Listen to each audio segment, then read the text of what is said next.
this at the beginning of every video, but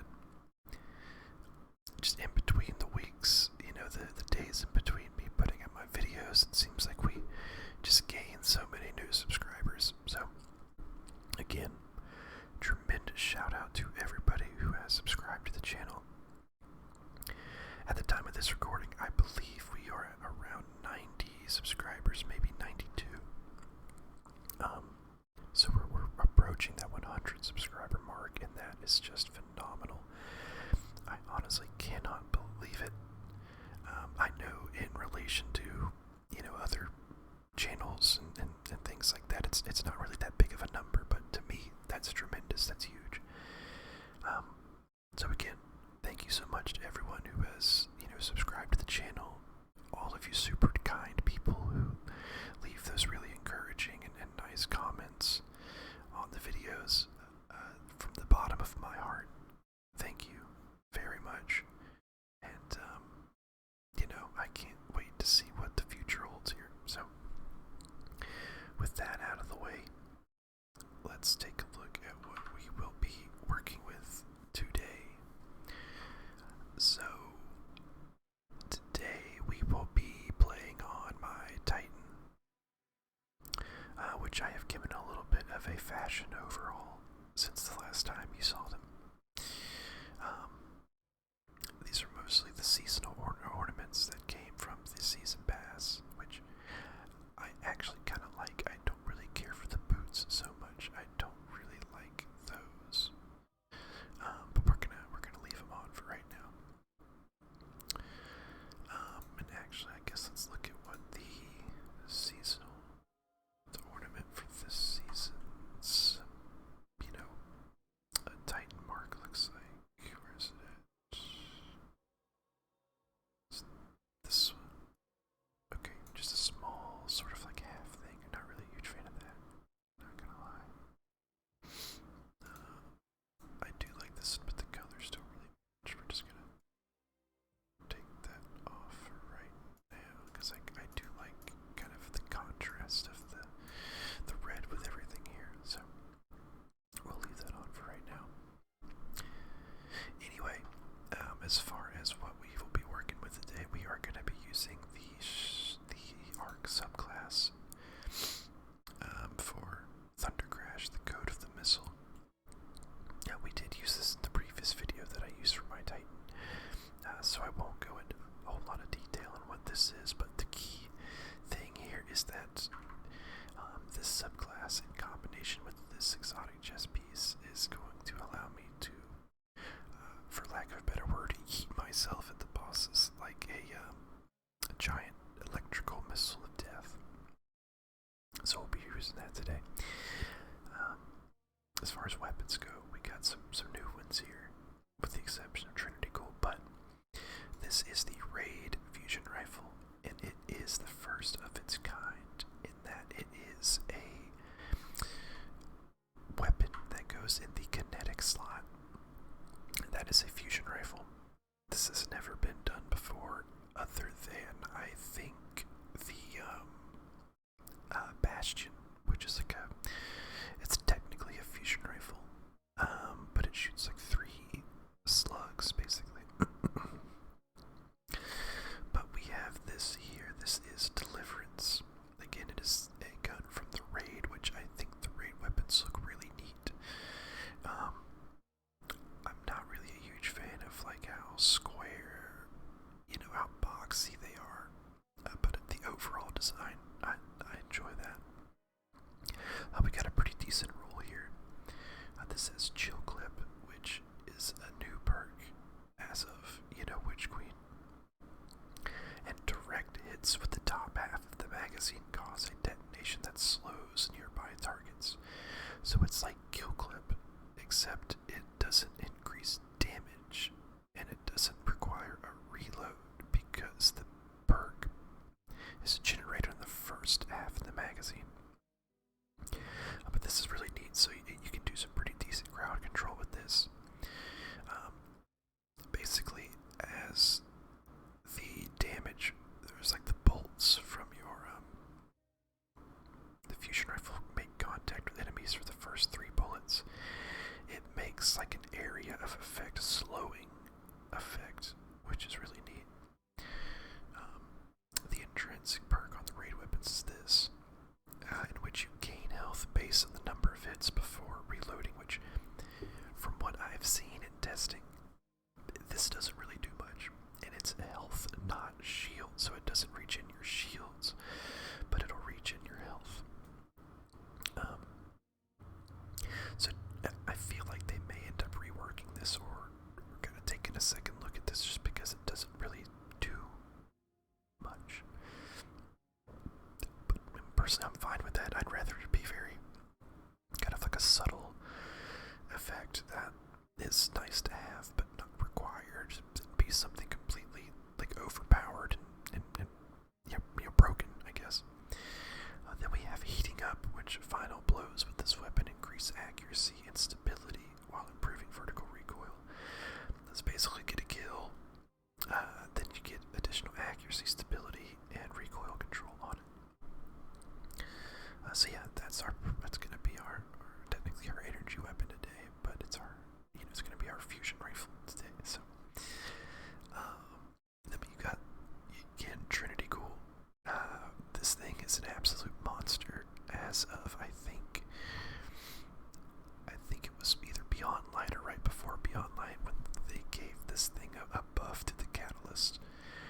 But basically, if we get a precision kill with it, that will then make our next arrow chain lightning to any nearby enemies on further precision kills. As a matter of fact, yeah, okay, it's gotta be precision kills. But yeah, this thing's an absolute ad clearing monster.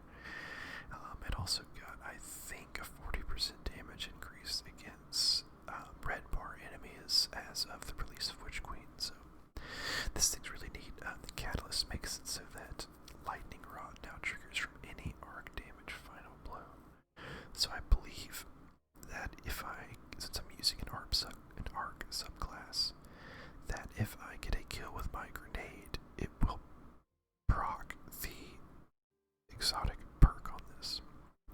So that's really neat. I don't think I have any actual skins for it, no. And then down here, another new weapon from Beyond Light, or Witch Queen, excuse me. This is the PALMYRA-B, or the PALMYRA-B rocket launcher. It is a stasis weapon, right? It is a Hawkeye precision frame, so it has tracking. The perks on this are pretty dang good. Now, I think Xur actually is sold or was selling a roll very similar to this one. But this one I got as a random world drop. So it has Hawkeye breach armaments. This weapon deals increased damage against vehicles, turrets, barricades, and stasis crystals. We have explosive light, which is what really makes this thing shine. Picking up an orb of power increases the next projectile's blast radius and damage, so this is really neat. As you pick up orbs of power, you get a stacking buff to this weapon. Even if it's stowed, you don't have to have it equipped. That goes up to, I think, ×6 or ×7. And based off how many stacks of that buff you have, it gives the weapon a damage increase and increased blast radius. So super cool there. It also has auto-loading, which is fantastic for heavy weapons, because generally with most heavy weapons, you are going to dump the mag of the heavy weapon and then swap to something else, like another special weapon or your primary, and keep, dealing damage, especially in like boss situations. So this is very great to have. So essentially, when you have this weapon put away, it will reload the magazine automatically after a little bit of time, and it plays like a little sound cue to let you know when that's done. So this is a really nice weapon here. As far as our armor mods, we're of course doing 100 recovery and 100 intellect. We are doing basically an elemental well build that is also able to make use of charge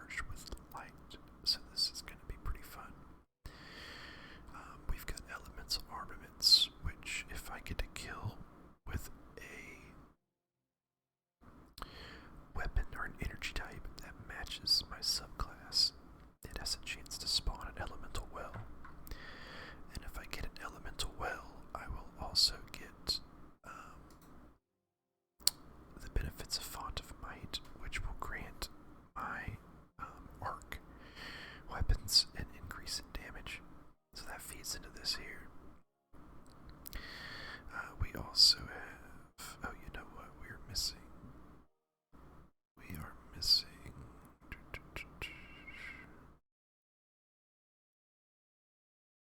we don't need this on here because we're going to be using this elemental charge.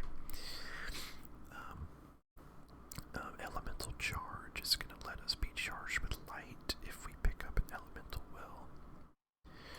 That matches my subclass, I think. Okay, if it matches my subclass, I get 2 stacks of charge with light, which is really nice.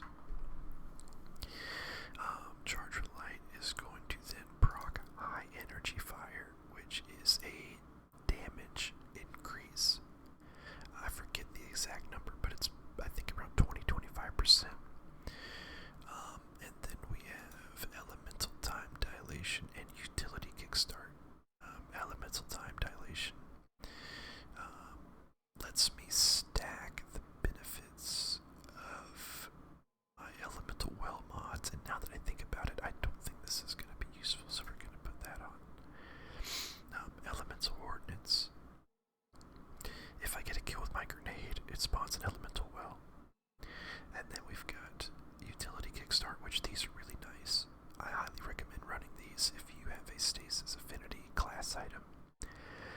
But basically, if I expend my, so like my class abilities are for the Titan, it's a shield, so if I use my shield, it completely depletes my shield energy, and I get a nice little portion of it back, so that's really nice.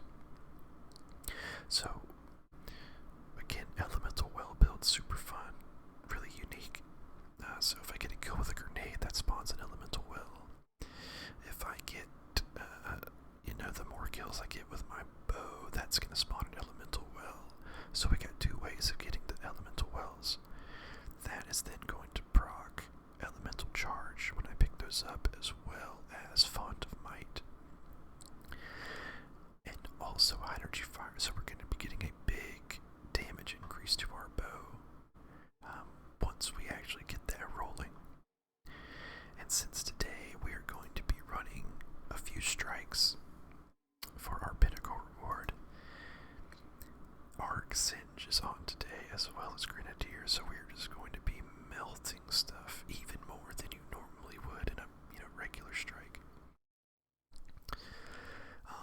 But yeah, that's pretty much what we are working with. I'd say let's go ahead and jump on into the strike playlist and have some fun just tearing stuff apart here. So yeah, let's talk about the raid. I guess before we get there, raid spoilers. So here is your spoiler alert if you don't want to hear about the raid and some of the encounters. Click off the video, until you've had the chance to experience the raid, or, what have you, on your own. But, guys, this is probably one of my top favorite raids of all time in Destiny. Let me tell you, this stuff it's crazy. The day 1 experience was super fun, very challenging. Unfortunately, my clan and I were not able to get the day 1 clear, so we missed out on getting the day 1 emblem. But, we had a lot of fun. We had spent around 12 or 13 hours in the raid total, which, is a long freaking time.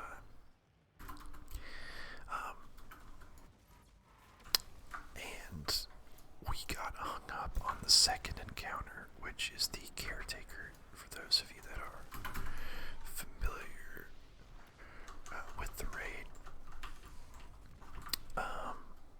With contest mode on, which is the special perk or modifier that's on during day 1 raids these days, it basically caps your light level about 20 to 25 under. I can't remember the exact number, but it basically makes it, they do that just so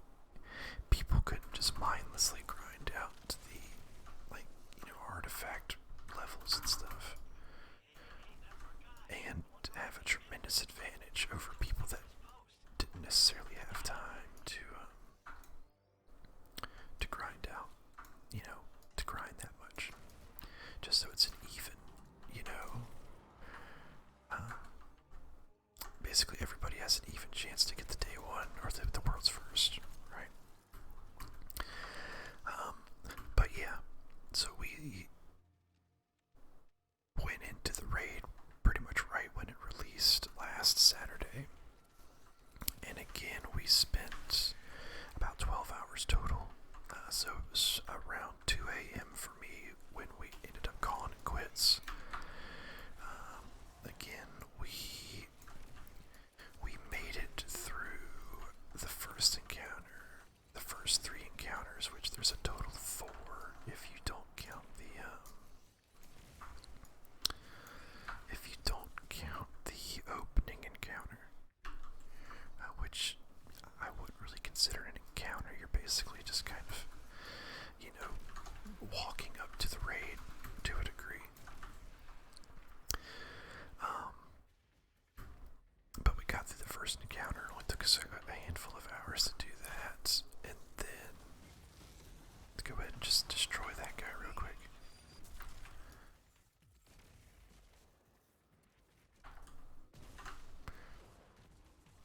But we got through the first encounter, figured all that out on our own as far as the mechanics there.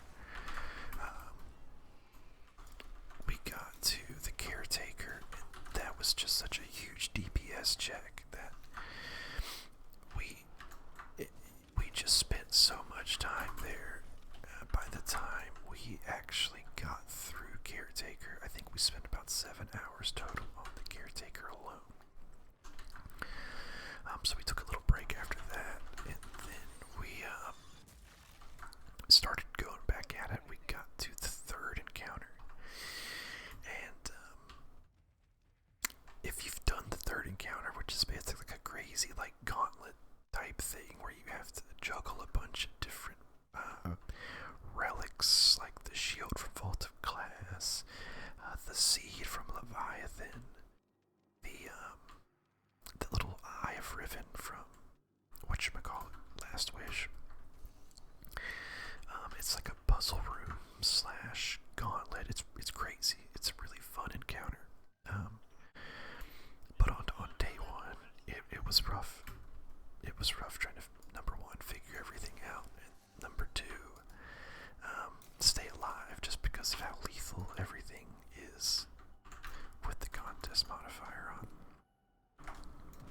I didn't mean to throw that. Whoops. But yeah, so we called it quits at about 2 a.m. after being on the 3rd encounter for about, I think, like 3, maybe 2.5 hours. We were all super tired, and we just didn't have the energy to keep going.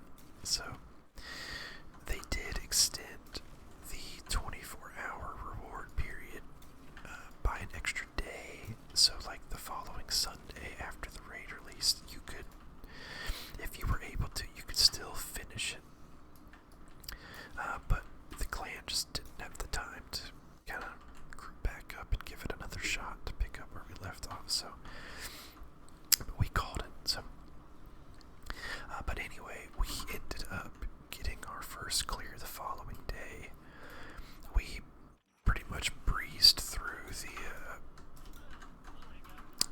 3rd encounter, the relic encounter, like the first time that we got back to it, just because everything did so much less damage and died a lot faster. So we knocked that out. We got to the final boss. Spent a little bit of time on him, but once we had figured everything out, we and kind of got our damage optimized a little, pretty well. We got him taken care of pretty quickly. Didn't take us very long at all. 2 of my clanmates actually got the new raid exotic on the first clear. So that's pretty cool. Unfortunately, the raid exotic doesn't seem to be all that useful just yet. But I feel like not enough people have it, and not enough testing's been done to kind of determine the usefulness of it.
it's niche and hopefully be really good at one particular thing, which is what I feel like.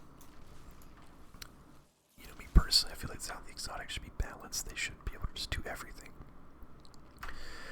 They should be good at one particular thing and have something unique about them that allows them to do that particular thing different than other weapons like it.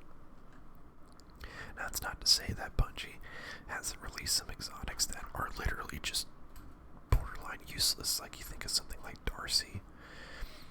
It's a heavy weapon, and it's just a sniper that it's a yardstick, basically. People use it to judge distances on things in PvP. Me personally, I think Darcy should just be a special weapon, but that's a totally different conversation. But as far as the actual encounters themselves, so the layout of the raid is like, it starts off in Savathun's throne world, and you kind of fight your way through. Look at these crickets, what the hell? You fight your way through a pair of doors. I think it's the same pair of doors that you fight through in one of the new strikes, but I may be misremembering that. Oh god. The butterflies, man. The butterflies are out for blood. So you kind of fight your way through like these temple doors, which you can actually walk up to them outside of the raid. And then you kind of work, what the heck? Then you kind of work your way through a like swamp, or it's actually called the Disciples Bog. So like, it's like a swampy area, and you're defending, not really defending, but you're basically moving a payload through this bog by collecting these little, orange things on the ground that give you a certain, status effect.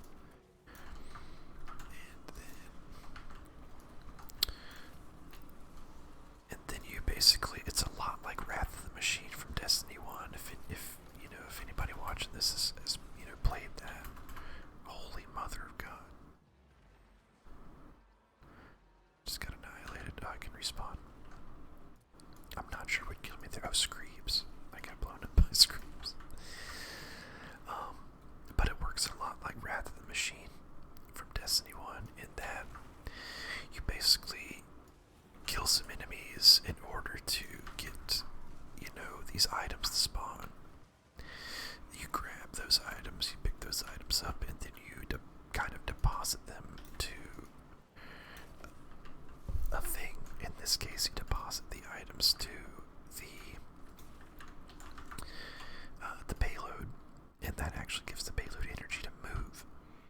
And you do that, you kind of fire your way through this area, and you end up getting the payload and kind of docking it inside of the pyramid ship, which the entire raid takes place inside of the pyramid ship in Savathun's throne world. Oh god.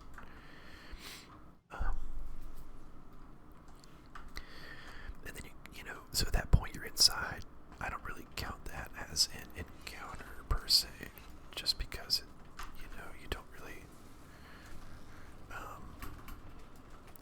you can't wipe there.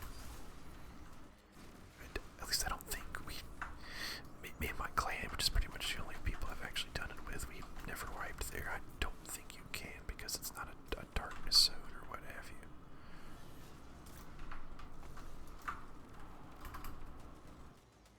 Okay, my man's got the ghosts. Good job. So then, you're inside. The architecture and the design of just the rooms in the raid are just incredible. Super, super cool. Again, the design team at Bungie that do the environments and the sound and just everything, they just absolutely knocked it out of the park once again. Oh, we got our super back. Let's go ahead and just, oh god, come back here.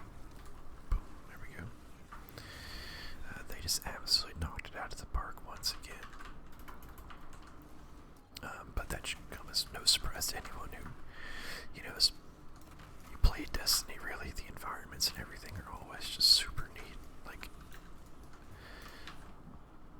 virtually every single environment they've released is pretty incredible.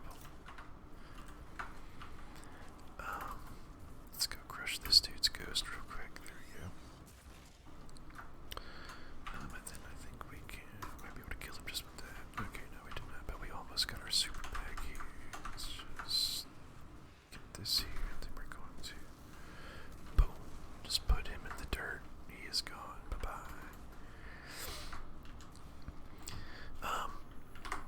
So you gotta navigate your way through the ship a little bit. It's very labyrinth-like. There's lots of little, dead ends and places where you feel like that's where you should go, but it's actually not. So, very cool. Very dark, very mysterious. You make it to the first encounter, which I believe is called Acquisition, if I'm not mistaken. The way that encounter works is you have like a big, like almost circular room, we'll just call it a circle. There are doors with different symbols above them all around the room. And there's like symbols on the wall, and the symbols end up being like the whole, like once you establish the symbols, that's like one of the main mechanics of the raid is memorizing those symbols and using those symbols to do certain things.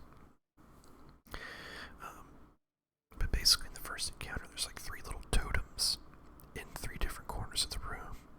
So you generally split up, 3 teams of 2 since you have a 6-man fire team. You designate one person as a runner who actually goes around and performs the different mechanics, and one person as a defender to defend the totem that you're standing at. Because if the totem takes too much damage, it causes your team to wipe, and you have to restart the encounter. But basically you use the different symbols to determine where you have to go to kill a certain enemy that's going to drop a glyph, which again is one of those symbols. So you use the symbols to find more symbols. It's kind of confusing just to try to explain it, but you do that. There's a couple other mechanics you have to involve in, like killing certain knights, figuring out which room to go into, and then figuring out which of the 2 glyph keepers you have to kill once you get into the appropriate room. But again, it's really neat. It's a really fun first encounter. I really enjoyed it. On day 1, me and my raid crew, we pretty much figured everything out on our own. Granted, we were a little bit behind, like the major streamers and everybody. But it was super fun. Very cool, very fun first encounter. It can go by pretty quick if you know what you're doing. Especially without contest mode on, everything, dies a lot faster. Oh, hey, we finished the season pass, let's go. But it's super cool, super fun. After that, it's kind of a brief walk to the second encounter, which is where we spent a ton of time there on day 1. As did a lot of raid teams, but we did eventually beat it, but it took us, again, about 7 hours to clear that. The next encounter is called the Caretaker, and he's like this big, Scorn abomination. But he's unique looking in that he has this really weird, contraption on his back. As well as, his outfit, his character model looks a little bit different, because he has, a different, different pair of clothes on than most abominations. Again, the whole crux of that, there's a couple things going on in that encounter. Basically, you have, again, 3 teams of 2. Generally, you'll have 2 people that are the glyph collectors. You'll have 2 people that are the ad clear. And I guess what you call the door operator.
looking at this symbol, or this is the symbol we need here.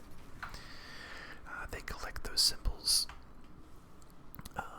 They run out of the room. There's basically an instant kill mechanic, not really an instant kill mechanic, but there's a debuff that they get as they are collecting those glyphs inside of that room, which is why it's important that the door people are ready to open the door to let them out, because if they get stuck in there too long, they will die. Basically, collect the glyphs, they run back out and, quote unquote, deposit the glyphs into a totem by shooting it in a certain order. They do that until every glyph on a particular totem is erased. Once that has been done a few times, I think a total of 9 symbols, total of 9 glyphs have been collected, the damage phase will start. But the other trick to that is, while all of this is going on, the boss, the caretaker, is completely immune for the most part, and he is walking his way towards the totem where the glyph runners are depositing the glyphs. If he makes it all the way to the totem and touches it, it's a wipe. You die. Well, how do you prevent that? Well, that's where the boss stunners come into play. Again, you might be able to pull it off with one person, just with the way the mechanic works. But it's much more manageable with 2 people. So basically, the 2 boss stunners are going to get up close and personal with the boss, and they're going to get his attention, and they're going to get not really a buff or a debuff, but a status notification that says, caretaker's gaze, which again, that sounds very similar to the Golgoroth's gaze from King's Fall and Destiny 1, and it functions pretty much the same way. If you have the caretaker's gaze, he is going to be facing you, he is going to look at you, he is going to be shooting at you.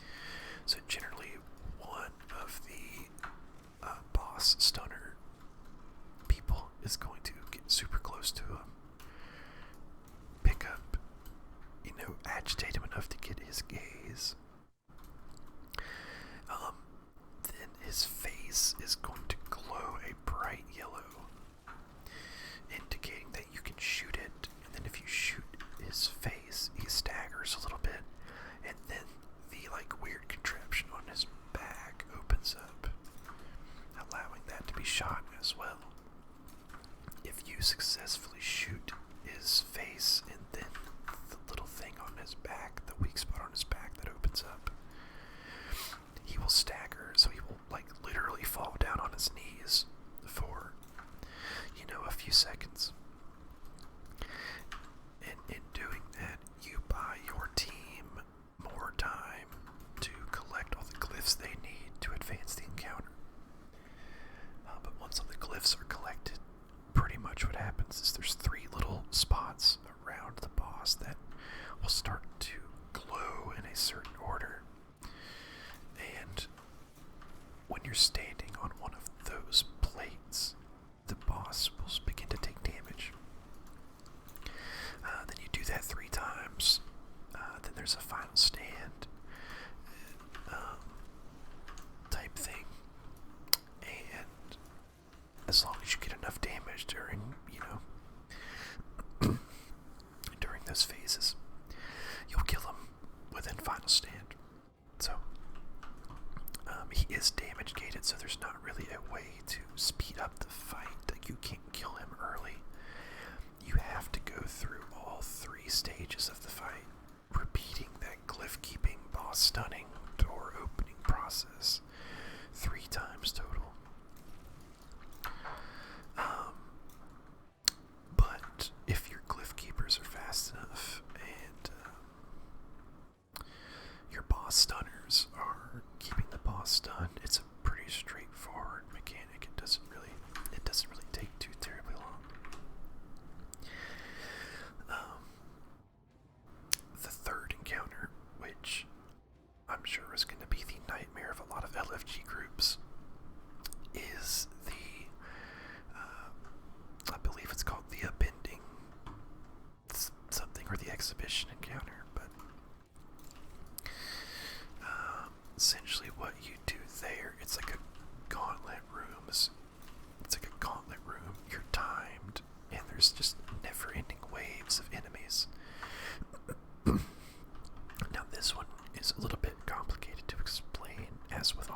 this one just, there's so many moving parts. I could explain this encounter for, geez, an hour, and it still might not make perfect sense, but essentially you have a series of 4 rooms that you have to fight through while completing certain objectives in those rooms.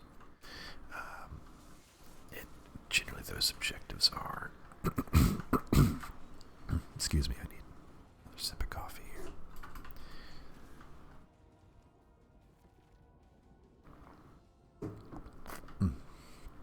That's some good coffee.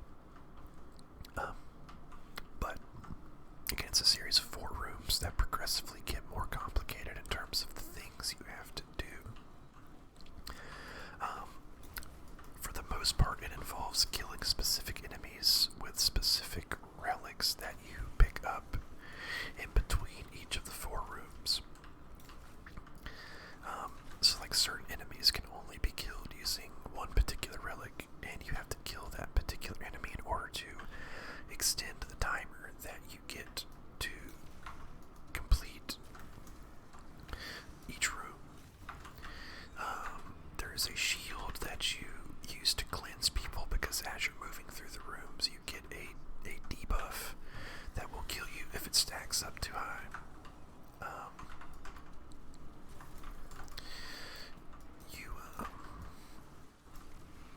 There's also, like, again, a little Eye of Riven type thing from Last Wish that you have to use to remove some, in like an area of invulnerability that keeps the enemies from being able to take damage. Oh god. What the heck? But basically it's a series of 4 rooms that you have to complete in like a certain order in order to advance. Check out Dado's video on it for like a full overview. It's once you've done it, it makes perfect sense. But it's one of those things where if it's your first time doing it, you're gonna wipe on it a few times. It's gonna happen. I think we're pretty done with this boss here. But yeah, super fun encounter. It can go by really quickly if your team knows what's going on. And I feel like that encounter out of the 4 is going to be where most teams are wiping, just because unless you do a very specific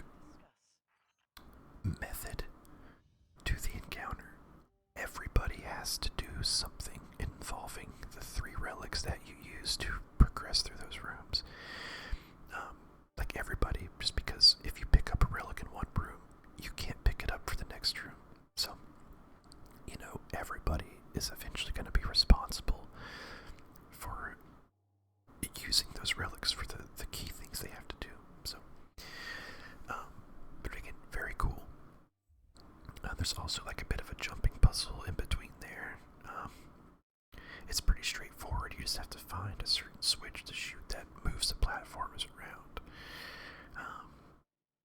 There's hidden chests and stuff like that too, which is really cool.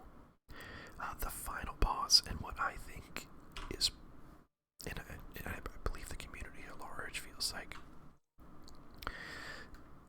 Rolk, the Disciple. He is a completely unique enemy type that we have not seen before.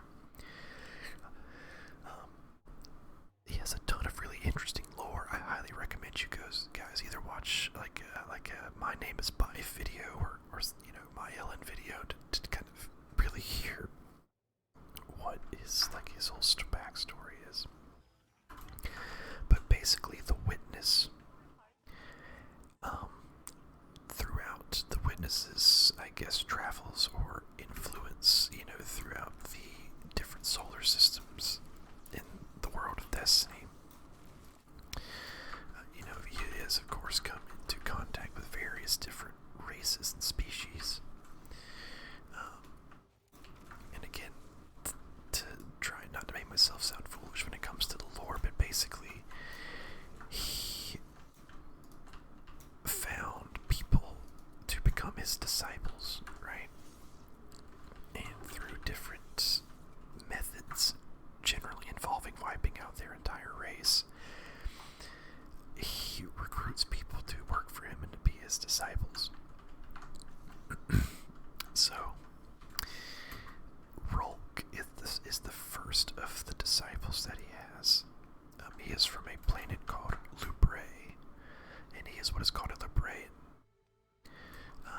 He basically, under the influence of the Witness, he caused basically the extinction of his race. To the best of our knowledge, he is the last of his kind that are alive. And he was sent to watch over Savathun. Since Savathun was going to, I believe, technically become another disciple of the Witness, when her race was tricked into, becoming enslaved to the worms, which is what caused them to turn into the Hive as we know them in-game. But back to his actual encounter. So he's super cool. The encounter is really easy without contest mode on.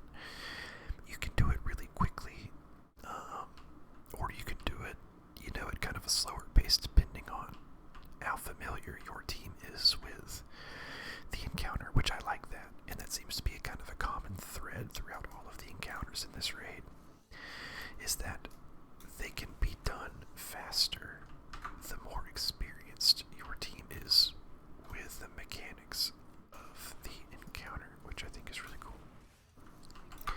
Rather than it just being like, you're gonna spend 45 minutes here and you're gonna like it. Like you can get through pretty much all the encounters faster than you would normally if everybody, if your team is if you're very familiar with the encounters. But for Rolk, again, it just kind of continues developing on the symbol mechanic, or the glyph mechanic, so finding a series of common glyphs that tell you where to interact with a certain glyph that matches, the two common ones.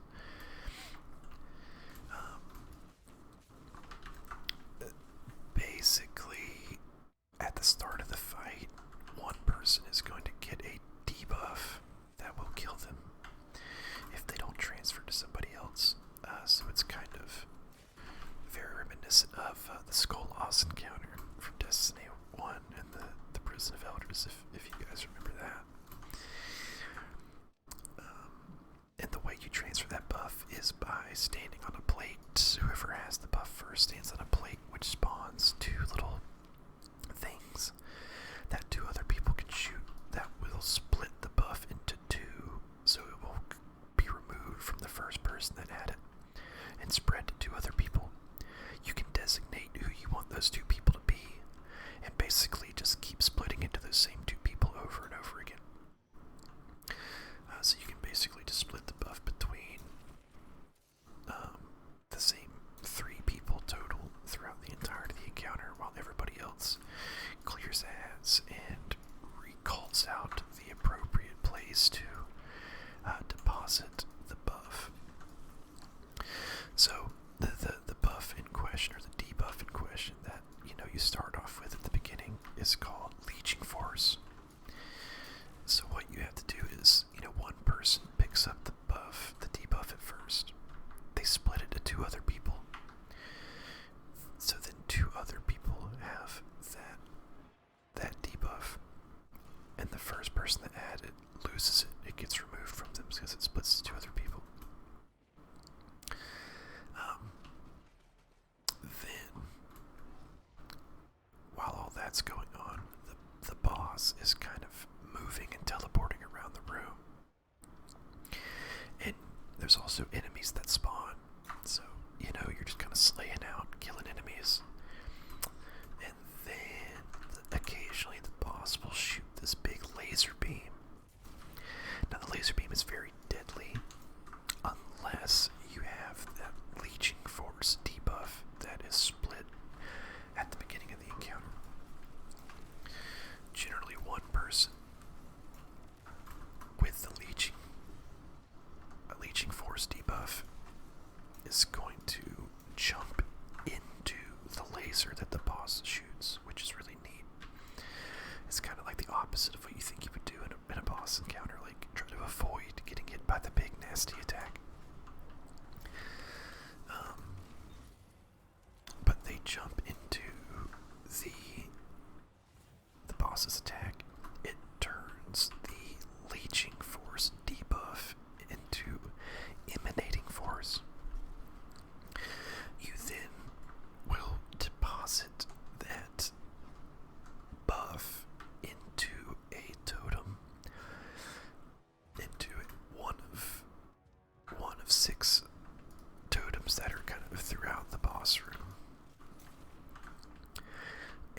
progresses the encounter.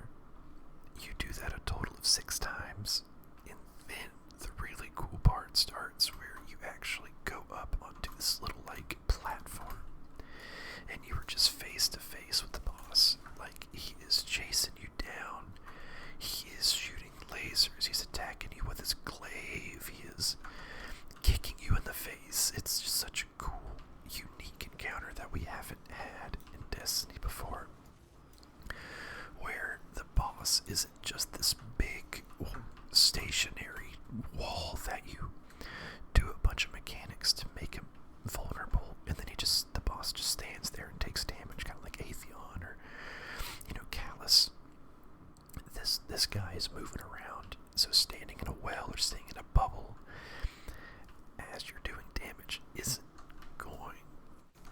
it's just not going to work outside of, I guess, a very specific set of circumstances. But yeah, so you progress to the first part, you go up to like the little, cage match area with the boss. You pretty much repeat kind of the same process as down below, but just on kind of a smaller scale. So you get the leeching force debuff on one person, they jump into the boss's laser to get emanating force.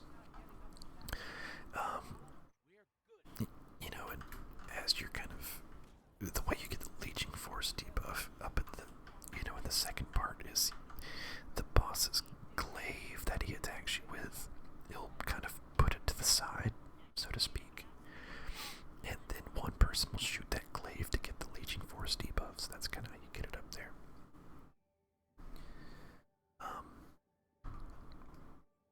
And then so you do a couple other things up there. I'm running out of time, so I'm gonna kind of speed this up a little bit. You do a couple other things up there, which then makes the boss vulnerable to damage, and then you just start laying into him. Divinity works really well just because it gives a big crit spot on the boss. So I usually run like Divinity with the Aeon Swift gauntlets. That allows me to generate heavy ammo when I finish like an elite enemy. So we have plenty of special ammo throughout the encounter, and then I also run Divinity to put the crit spot on the boss like that. Ooh, that's a big upgrade. Let's go. You can two-phase the boss. I believe you can one-phase it. I think I've seen some of Redeem's videos where they one-phase him. But those dudes are cracked, so that should come as no surprise to anybody there. But most teams, I feel like, are going to do 3 phases. Once you do that, he's dead. That's it. Super cool boss fight. The raid overall as a whole is super neat. And I highly encourage anybody who has the opportunity to try the raid to do it. It's really, really neat. So this is a bit of a longer video, kind of rambling on about raid mechanics that are a little bit more complicated than what I'm able to kind of explain just in an hour's time span. But super cool raid. Definitely try it out if you get the chance. But on that note, guys, I think that's where we're going to call the video for today. Again, thank you so much for watching. Big thanks to every single one of you that chose to subscribe to the channel. I hope you enjoy the content, and I plan on making these videos for as long as I can. So feel free to leave a like, comment, and again, if you haven't subscribed, subscribe to the channel if you'd like to be notified of when my videos are uploaded. I usually try to upload on the weekends, usually Saturdays, sometimes Sundays. But yeah, on that note, guys, I hope you have a great rest of your week.